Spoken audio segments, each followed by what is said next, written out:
I've been getting a lot of questions, a lot of viewers asking me what to do about splitting nails. And I had 3 people email me very, very good pictures, and all 3 of them have something in common. So in today's video, I wanted to talk about 3 things. Number one, what is the biggest cause of this type of splitting?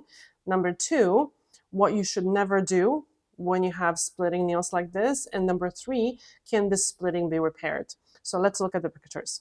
Okay, so the first person sent me this picture, and she says, I have been watching YouTube videos about how to repair damaged thin nails after years of wearing gel polish. I have a thumbnail which has been split vertically for a lot of years.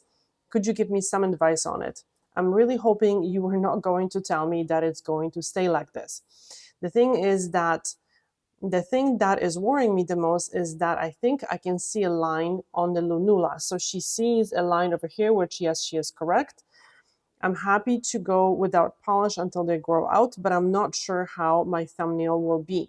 So my first question was, do you buff? Do you buff your nails? Because she initially sent me a picture that was not very clear, so I couldn't see. This is why I need very, very good quality photos to really see what's going on, so I can zoom in and I can see how the nail looks. And she's like, yeah, I removed a gel a couple weeks ago and I buffed them. I now realize how bad that is after watching your videos. So now I wanted to show you something. So imagine that this is your nail. So the nails have between 50 to 100 layers. So let's just say that this is about 100 layers if we're lucky. Now, natural nails normally and naturally have the top layer as a protective layer. So the first 10%, so let's just say the first 10 layers of the natural nail is very different. So these layers are much more dense and they are much more resilient to damage. So unfortunately, sometimes what happens is that where the nail is growing, so around the root, where the lunula is underneath the skin, sometimes for some reason the cells are just not growing properly anymore, and they're growing unevenly. So they create what looks like a ridge. So very often people think that in that area they just have too much nail. And that's not the case. In that area, they simply have like a bend in the natural nail. So they still only have 10% of very nice and strong layers. So if they remove, can you imagine if you cut this off, what's going to happen? You're going to get a split. So the most important thing is to, when you know that there is a weakness in that area, that the cells are just not bonded properly, that you see a ridge, just know that that area is going to be a little bit weaker, and protect that area at all costs. Don't try to remove it, because very often, again, people are buffing everything, trying to make it smooth, but they are making things worse. So as you can see, yes, there's probably like a bend, like this kind of a shape in this nail over here. Sometimes obviously it's not very, very visible, but there's something that's happening here that makes this area a little bit weaker. And when you file off those protective layers, you're going to file into the very spongy bottom layers of the natural nails that are very, very easily damaged like this. So the only thing that I would recommend in this case is to really, as this person is doing very, very well, keep the nail very, very short and wait for this damaged part to grow out, and try to protect this nail as much as possible. And just a little bit later on, I'm going to explain about products that will help to keep this nail stronger. Now let's look at the second person and her nail. It's the same situation. So let's see what she says. From childhood, my nails have always been thin, weak, bendy, and peeling. They have never been able to grow long. As soon as a little growth shows up, a split will appear on the edge of the nails and break off the nail trying to grow. About 8 years ago, my left thumb began to split vertically in the middle, and it still comes back after I struggle to grow the split out while cutting it off as it grows. Yes, and definitely this looks quite separated. And unfortunately, I see damage, right? I see a damage. So the damage definitely contributed to this split. But as with the previous person, you can see that there is a line in this nail indicating that there's just, the cells are just not bonded. They're not producing the nail nice and evenly, okay? So she says, the blue paint on my nails is from a gel polish I did on myself. I tried to do a gel manicure to have some nice looking nails while trying to grow out my nails, but ended up buffing my nails too thin in an effort to take the gel off. And this is the very often what happens. People are trying to protect the nail as the nail supposedly is growing out, and it really kind of makes sense. But what happens is when you put gel polish, even when you put a regular nail polish, over time that costs you something. What happens is, unfortunately, with the wear, and it doesn't matter how gently you remove the product, just wearing the product, in my opinion, in my experience, sometimes disrupts the cells of the natural nail. And if you try to fix this area, you're going to apply the gel polish over the whole area, and then you end up damaging the healthy area too. So by the time this area grows out here, it's going to be damaged probably a few times because you wore the product, you know, for a while. So it's always good to remember that the gel polish, nail polish, all of these products are great, but they cost you something. They cost you layers of the natural nail. They actually never, in my opinion, contribute to the health of the natural nails. Quite the opposite. And I'm going to tell you a very quick story. So, you know, at the beginning of the pandemic, we had a lockdown. I lived in Canada at the time, and our lockdown was about 3 months. So majority of my clients had gel polish, they had shellac, which was very easy to remove, or they had regular nail polish. So they removed their product quite well. And then I saw them 3 months later. And believe it or not, I was shocked, because a lot of times people were saying that, you know, their clients came back with damaged nails. And all of my clients came back with amazing nails. So because they didn't do anything to their nails, they just, you know, waited for everything to reopen. So, you know, we often think that all these products that we're using to keep the nails beautiful, that they actually contribute to the health of the natural nails. And from that experience, living through that experience, I actually think it's the opposite, because this would be a huge coincidence that so many of my clients came back, and not that their nails were super damaged, but they were breaking sometimes, they were peeling, and they were, they were just not the best, right? Sometimes the product was peeling off. So, you know, we would always tell clients to be gentle on their nails, to not use them as tools, to use oil, to, I don't know, all these advice that's great and everything, but they still had issues with their nails. And then after 3 months of wearing nothing, of wearing no nail polish, their nails were amazing. They were shiny, they were long, they were nice and flexible. I honestly couldn't believe it. So that just tells me one thing, that unfortunately extensive wear of nail polish and gel polish can contribute to surface damage. So I'm not telling you not to wear nail polish. I'm just telling you to be aware that these products are not helping, quite the opposite. So, and another thing is, very often we hear from nail care companies, whatever, to, you know, buff the nails a little bit to make the nail nice and smooth, so then the polish goes on nice and even. And then they tell us to wear the nail polish to protect the nails. Meanwhile, by buffing, we are removing that protective layer. So why are we removing the protective layer to then have to wear nail polish as a protective layer, which will never be as perfect, right? So just remember to, if you have to buff the nail for increased bond of the product to the natural nails, yes, we sometimes have to do it, but do it knowing that this is not a good thing. It's never for health of the natural nail, okay? Let's just very quickly look at this person's other nails to see if the damage is consistent. Okay, so I definitely can see that there is quite a lot of damage. I would say, you see, healthy natural nails have this opaque milky color. So this is all healthy nail plate. So about a month ago, I guess she removed the gel polish from her nails, and unfortunately she caused a lot of damage to the nail plate, and the nail is very, very thin. You can see this red overfiled area, and this probably will break very easily, because again, this is where the nail bends. So this is the stress area of the nail. So what I would suggest, as long as the nails are damaged, so as long as there is redness, as long as there is variation in color and variation, like a serious variation in texture, I would make the nails as short as possible and nice and round shape, following the shape of the nail bed, because that's going to give you less pressure. Because when you put pressure on this nail here, the nail is going to bend over here, and it's going to crack probably over here, or actually even throughout, which can be very, very painful.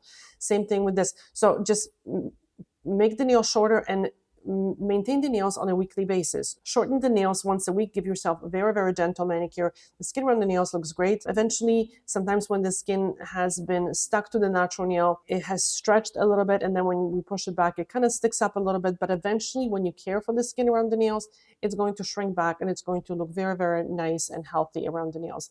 But yes, definitely shorten these nails. Okay, so this is the other hand, and you guys see, this is why I need high resolution pictures, because then I can't really see that much when you send me a small picture like that. I can't really see much. But then when the picture is a very high resolution, I can zoom in and I can see what's going on, and I can see how there is layers of the natural nail that are really missing, and there is a lot of overfiled area. There was a lot of these flakes. Again, this area here is very, very damaged. So no length whatsoever. And don't keep the nails long until all this damage goes out. That brings us to the last viewer who sent me this picture. So let's see what she says. Okay, she says, I'm addicted to nail polish. I can honestly say that I barely leave the house without color on. I love giving myself manicures and change the color at least once a week. If it's ever more than that, it is only because one of my bad nails chipped. Well, not bad, damaged, poor thing. I pretty religiously use OPI, and then I discovered the brand Olive and June during the pandemic. I've tried pretty much all of their brands of nail polish and strengthening products over the years. I have always buffed my nails. You see, this is one thing in common with all these three people, which after seeing your educational videos has taught me that it was probably one of the biggest contributing factors to the weakness of my nails. Exactly. I will definitely stop doing that. Okay, so if you stop doing that, this is one thing that I wanted to really make very, very clear. If you stop buffing your nails, it's going to take a very, very long time for you to see benefits of that. So the nail just has to grow out. It's not going to grow from underneath. It's going to grow from the root. So it's going to take like 5 months for this nail to grow out. And very often what happens is people do all the right things for about a month, and then they still see that the nails are peeling, and then they still see that the nails are breaking, and then they just give up. They're like, you know what, forget it. It's not working. My nails are horrible. You need to give the nails a little bit more time, and they will eventually grow out, because the damage is all the way up here. The damage is all the way up here. These two are not damaged, but there is definitely a line here that I can see, and the line here that probably the nail cells are just not producing the nail properly, which it is obviously very problematic, but the nail is splitting here because the nail is so thin. Okay, she says, currently I use acetone to remove any polish, which is fine. Acetone can make the nails look very dry and really bad, but it's very, very temporary. So this is fine. And then I gently trim and gently file.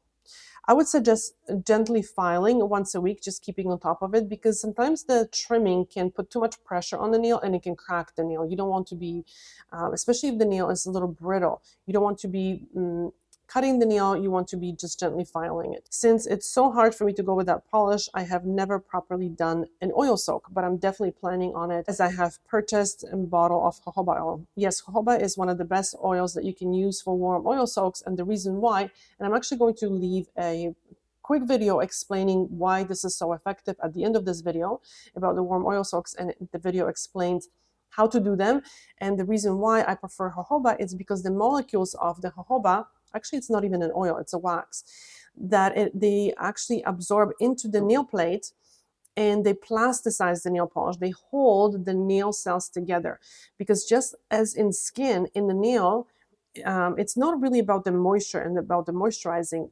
It's about the oils. The oils are the sticky substance that keeps the cells together of the skin and also of the nails. So you want to be doing the warm oil soak for the oil to penetrate, because as the oil is warmer, it penetrates deeper into the nail plate and it stays there. It's not very easy then to wash it off when you wash your hands very quickly.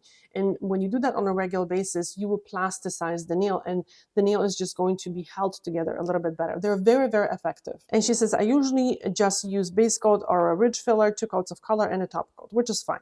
I have one of those battery operated tools. that I use to gently buff the rough edges of skin around the nail, but I don't use that for every manicure. Okay, so when you're caring for your skin, usually you don't have to use these tools. They're not even necessary to be used, especially when you're doing your manicures weekly.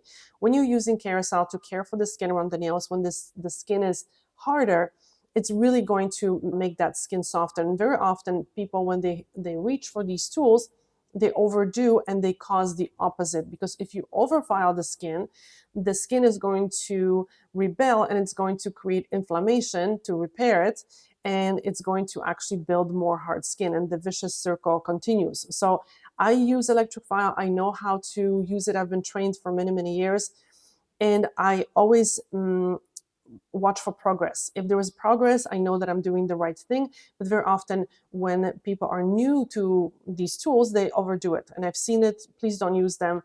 And they're very helpful when you are a professional. But if you are doing your own nails and you care for your nails, you absolutely don't need it. So let's look at the other pictures of this person's nails. Okay, so normally I recommend, and I ask people when they are sending me pictures, to send me pictures after wiping their hands with acetone. And the reason why, it's because that shows me every imperfection and I really see what's going on with the nails. And this is why I like using acetone before I do the manicure, because I can really see what's going on. Because oil hides a lot of stuff. Like, I mean, oil repairs a lot of stuff, but oil also hides a lot of stuff. So yes, clearly, you can see that there is something going on here, and the nail is just not bonding properly. The cells are just not bonded properly. Here you can see that as well. So now, one thing I would definitely recommend is to be very, very gentle during the manicures, because sometimes people really gouge the skin around their nails and they really put a lot of pressure on the nail. This is where the nail is very new and it's very soft. So you want to be very, very gentle with the nail here. So I don't know what's happening here. Sometimes I've had a client who had this issue and I was using IBX treatment on her, which actually helped, but this area is a little problematic. But normally I don't give up right away. I would follow the advice that I gave you guys, and I would say in 80% of times this advice is very, very effective. Again, what you want to do with these nails is to soften the skin around the nails, soften this skin, maybe for a week or so, and then just gently nudge the skin back. I'm actually going to link a video in the description box about 3 habits that change your nails for better. Super easy advice to follow, but when you do it constantly, so this is the thing that I also often get. People are doing what I tell them to do for a few days, and they're like, well, I don't see any difference. It's not working for me. The key is that when you are making these small adjustments have to be done for a long period of time. And it's the consistency that makes the difference. It's not really necessarily what you're doing. You can be doing the right thing, but it's the consistency of doing these little things that makes a huge difference, right? So don't give up right away. Skin takes a very long time sometimes to heal. If the skin has an impaired skin barrier, it takes sometimes 4 to 5 months for the skin to heal, and definitely takes a while for the nail to grow out. So if you're doing the right thing, and if you start seeing that there is new growth of the natural nail and the new growth looks good, that means that you're doing everything correctly. Just have patience until this grows out. So majority of times I have to say that it's the buffing that causes the damage, and if there is a weakness in the nail, it just exaggerates that weakness and it makes the nail split. Now we know majority of times it's buffing. I would say 80% it's buffing. Now, what you do not want to do is, obviously you don't want to buff the nails, clearly, but also what you don't want to do is you don't want to use a hardener. So basically, you don't want to have these bottom layers of the nail, these little spongy layers, very, very hard, because you know what hard means? Hard means brittle. So you don't want these flaky little areas to be very, very brittle, because your nails will become very brittle and they will just split even worse. So what you want to do is eventually you want to regrow that protective layer of the natural nail. You don't want to be hardening the bottom layers of the natural nail, because that also can lead to allergic reactions to certain ingredients. So definitely do not reach for a hardener. So now there are 3 products that I think are helpful, but before you reach for these 3 magical products, do something very, very simple like the worm oil soaks once a week. This thing is absolute must if you have nails like that. So once a week, follow the advice that I will give you in the video at the end of this video, okay, about the worm oil soak. Now, once you're doing this once a week, you can add these 3 things, because these 3 things are helpful, but they're not a miracle. So number 1 would be Rescue RX by C&D. So this is like a very light oil. It's not an oil, actually, it's an emulsion. It's mixed with different ingredients. The product helps to bond the surface of the natural nail to make it a little bit more resilient. So you're supposed to use it on the naked nails for, I don't know, they probably recommend it for at least 2 weeks, twice a day. So you rub it into the nail and to the skin around the nails twice a day. Number 2 would be Isden pen. It's a product that is very liquidy and it's in a pen. It's actually alcohol based, but don't be afraid of the alcohol. And it has mastic gum, which is supposed to help to bond a little bit of the surface of the natural nail. It's actually very helpful. We've used it for a while. And after a couple of days of using it, you can almost feel that the nails just have a little bit more shine and they just look much healthier. So it definitely works. Again, it's not a miracle, but it is helpful. Again, you want to use it on a naked nail twice a day for about a week or 2. And then you can use it as maintenance, maybe once a week, once every few days between your nail polish changes. And number 3 would be the new OPI Rescue Mode. The advertising behind this product is quite bold, I have to say. So they say it repairs 99% of keratin. So the way I see, and I had a couple of viewers, if you're interested in this video, please let me know in the comment section, but I had a couple of viewers giving me feedback on this product, and I think it's an interesting product for sure. So I can talk about it a little bit in another video if you're interested. So what this product does, I think, is obviously it's not going to regrow the damaged or the missing part of the nails. Okay, so if you have removed the top layer of the nail, it's not going to regrow the top layer of the nail. But what it's going to do, it's going to bond the layers that you have together a little bit better. So when the nails are peeling, splitting, they're a little bit porous, it can help to keep the surface of the nail together, which definitely is helpful. And you're supposed to use it on the natural nail. Again, you're supposed to paint it on twice a day, once in the morning, once at night for 6 days. And then they recommend, if you want, you can go back to your regular nail polish. And I would definitely recommend not wearing nail polish for longer than 6 days, taking a day off, doing worm oil soak, and again, use this product once or twice as a maintenance, and then just maintain the nails and care for them as much as you can. I would say about 80% of issues will be solved with the advice that I just gave you guys. But if your nails are super healthy and they're strong and they're still splitting, well, that's a topic for another video. So let me know if you're interested in this video so I can explain how I would proceed with these type of nails. But again, majority of times, the advice that I gave you is going to help. Thank you so much for watching this video. See you soon, guys. Bye.